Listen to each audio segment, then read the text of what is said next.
In this video, we create the neon text effect that you see on the screen. Let's go. So we create a new composition and we will be using the standard settings.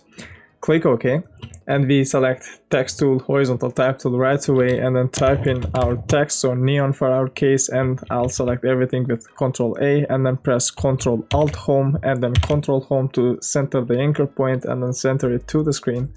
And these are the settings I'm using for the text. So the font is Gotham Bold and the size is 400. And by going over here, we can swap the fill with the stroke by clicking on this, and we can increase the stroke width by increasing this value here, but we'll keep this at 1.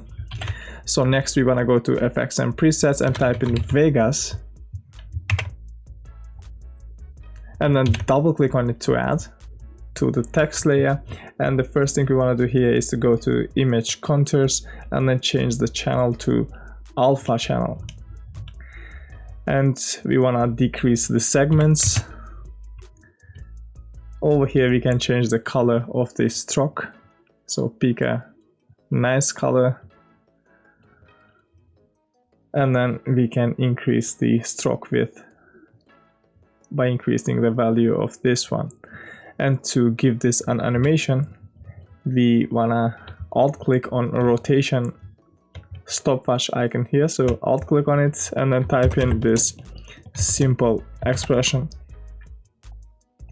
Now let's have a look at it, and that's it, we are done with the animation.